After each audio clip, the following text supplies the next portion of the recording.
മഴ നിർത്താണ്ട് പെയ്യാണ്ട ഒരു റൗണ്ട് ഒന്ന് പുറത്തേക്ക് നടന്നിട്ട് വരാമെന്ന് കരുതി. കാനയൊക്കെ നിറഞ്ഞ കിടക്കുകയാണ് കേട്ടോ. അതാണ് ഇവിടേക്ക് വെള്ളം. ഇനിയിപ്പോൾ റോഡിലുള്ള അവസ്ഥയൊക്കെ എന്താണെന്ന് നോക്കട്ടെ.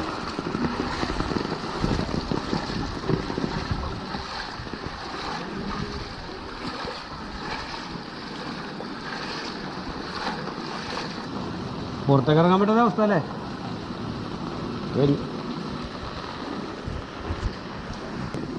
എൻ്റെ പൊന്നോ, ഈ ഭാഗത്തൊക്കെ ഇത്രയും ഇത് പുഴയാണ്, റോഡാണ്. നമ്മുടെ വീടിന് മുൻവശം ഉണ്ട്, അതായത് മുൻവശത്തുള്ള റോഡാണ്.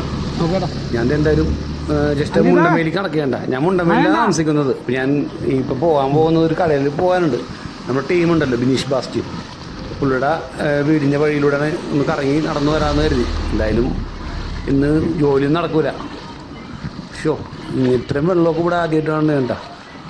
രണ്ട് സൈഡും കാണാൻ നിറഞ്ഞ് കവിഞ്ഞിരിക്കുകയാണ്. മുണ്ടമേലി പള്ളീൻ്റെ അവിടുത്തെ അവസ്ഥ എന്താണാവോ, ഒന്ന് പോയി നോക്കാം.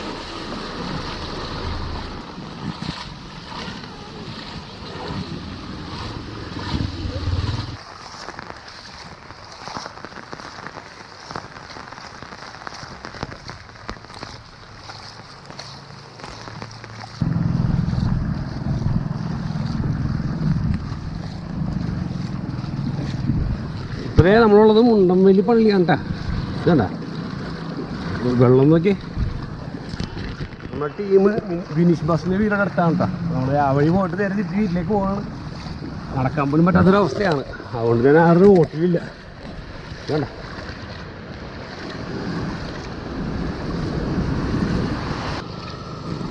മുണ്ടംവേലി എന്ന് പറയുന്നത് തീരദേശത്തിൻ്റെ അടുത്തുള്ള ടൗണാണ് കേട്ടോ. അതായത് ശരിക്കും പറഞ്ഞാൽ നമുക്ക് കടൽ ഇവിടെ ഒരു 500 മീറ്റർ താഴെ ഉള്ളൂ. പക്ഷേ ഈ കടൽ ആക്സെപ്റ്റ് ചെയ്യുന്നില്ല ഈ വെള്ളം. അതാണ് ഇത്രയും വെള്ളം. ഇതുണ്ട് പുഴ പോലെ കടയിലോട്ടൊക്കെ കയറിയിട്ട് വെള്ളം. ഈ ഭാഗത്തൊക്കെ വീടുകളിലോട്ടും കയറിയിട്ടുണ്ട് കേട്ടോ വെള്ളം. ഇത് നമ്മളെ മുണ്ടംവേലി സെൻറ്ററാണ് കേട്ടോ. ഈ കടയും കാര്യങ്ങളൊക്കെ ആയിട്ടുള്ള ചെറിയൊരു ടൗണാണിത്. ഇതൊക്കെ ആദ്യം കൊണ്ടുതന്നെ അവിടെ ഇത്രയും വെള്ളം കാണുന്നത്. ഇത് ഇവിടെ ഒരു പട്ടിക്കുഞ്ഞ് ഇതിനെ വീട്ടിൽ വളർന്ന പട്ടിക്കുഞ്ഞാണെന്ന് തോന്നുന്നു. പക്ഷേ എനിക്ക് വെള്ളം കണ്ട പകച്ച് നിൽക്കാൻ ആള്.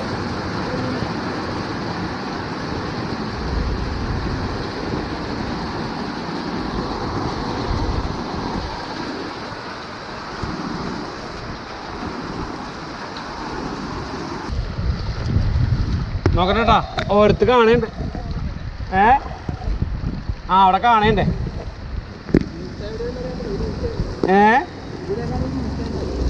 അത് കാണാണ്. അതാണ് സൈഡിൽ.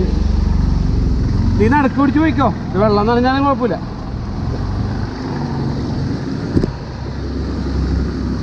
ആളുകൾക്ക് അറിയാൻ പറ്റൂലേ.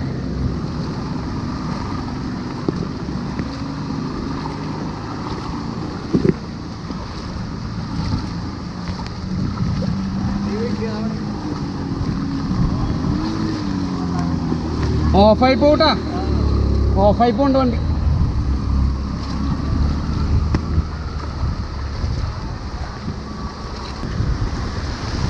ഈ കാറ് സൈലൻസറിൽ വെള്ളം കയറി കിടക്കേണ്ട.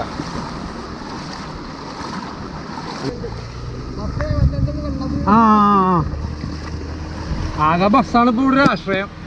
അവൻ്റെ വരവുണ്ട.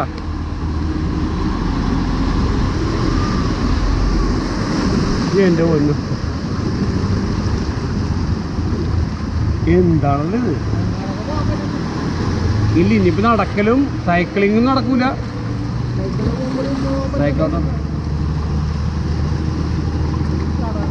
സൈലൻസറിന്റെ മേള് വരെ വെള്ളം എല്ലാ വാഹനങ്ങളുടെ. ബസ് തന്നെ നോക്കി ബുദ്ധിമുട്ടിയാ പോണം.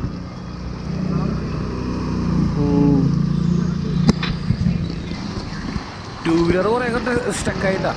ഇതൊക്കെ പുള്ളിയുടെ ഒരു കഷ്ടപ്പാടുണ്ട. പിന്നെ ഇതിപ്പോൾ ലൂണായതുകൊണ്ടിട്ട് പെട്ടെന്ന് സ്റ്റാർട്ടാകാൻ സാധ്യതയുണ്ട്. സുഹൃത്തുക്കളെ, നമ്മൾ തിരിച്ച് വീട്ടിലെത്താറായി. നമ്മുടെ ടീമിൻ്റെ വീട് പോകാൻ പറ്റില്ല കേട്ടോ. വേറെ ഒന്നുമല്ല, ആ വഴി കയറിയപ്പോഴേക്കും കാണേന്ന് വെള്ളം കൊണ്ട് ഒരു വരവ് വന്ന് ഇതൊരു ഭീകര മഴ.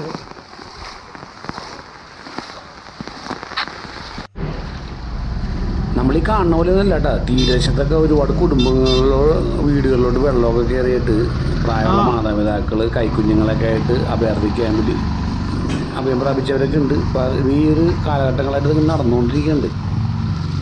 ചുരുക്കി പറഞ്ഞാൽ ചെറിയൊരു മഴക്കേന് ഇതാണ് അവസ്ഥ. തീരദേശത്തൊക്കെ ഇപ്പോൾ ട്രെക്ടറോപ്പോടൊക്കെ ഇടുന്നുണ്ട് കേട്ടോ. സർക്കാർ ആവുന്ന രീതിയിലൊക്കെ ചെയ്യുന്നുണ്ടെന്നുള്ളതാണ് മനസ്സിലാക്കുന്നത്. ഇനിയിപ്പോൾ ഈ മഴ ഇങ്ങനെ തുറന്നാൽ ഇനി എന്താകുമോ? എന്തായാലും എല്ലാവർക്കും നല്ലത് വരട്ടെ.